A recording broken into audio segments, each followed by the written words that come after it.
शंकर को धतूरा क्यों चढ़ाया जाता है? वो धतूरे का प्रमाण क्या कहता है?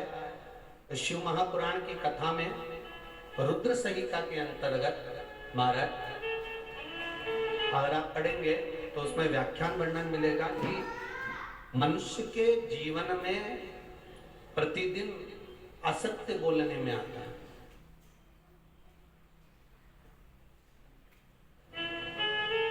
उसके मुख से कई बार असत्य का संबोधन निकल जाता है, झूठ निकल जाता है, असत्य निकल जाता है।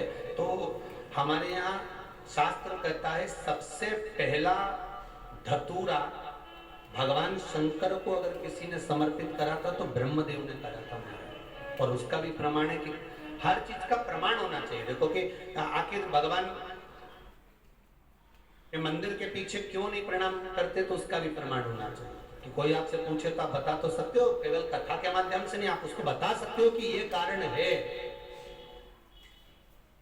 आप चंदन चढ़ा रहे हो तो उसका कारण बताना पड़ेगा कि ये चंदन क्यों चढ़ाया। चावल चढ़ाया तो उसका कारण बताओ कि अग्नि पुराण में लिखा है कि अक्षत की महत्वता क्या है।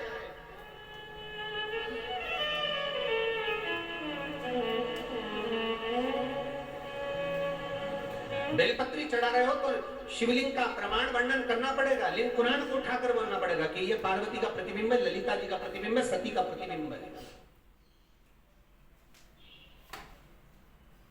एक एक चीज को आज के समय में अगर आप किसी को कोई राय दे रहे हो, कुछ बता रहे हो, तो प्रमाणित करना पड़ेगा कि ये आपको यहाँ से इसका वर्णन है और आपको ये करना पड़ेगा, उसके अनुसार ये कर्म है। तो शंकर भगवान को सबसे पहला धतूरा भगवान ब्रह्मा ने चढ़ाया था। जिस समय भगवान ब्रह्मा का सिर कट चुका था, अभी आप आगे कथा सुनेंगे, ब्रह्मा का जब सिर कटेगा उसके बाद जब वो स्तुति करेंगे तो देखो भगवान शंकर को प्रसन्न करने के लिए धतूरा चढ़ाएंगे। शिव जी उनको कहते हैं ब्रह्मदेव ये धतूरा आपने मुझे चढ़ाया है। और क्यों चढ़ाया? क्योंकि आपने असत्य बोला था, उस असत्य को नष्ट करने के लिए आपने मुझे धतूरा समर्पित करा। इसलिए हिंदू धर्म में नियम है, महीने भर में, 2 महीने में, 4 महीने में, 6 महीने में, साल भर में, 2 साल में, 1 साल में कम से कम एक धतूरा शंकर भगवान को समर्पित करना चाहिए।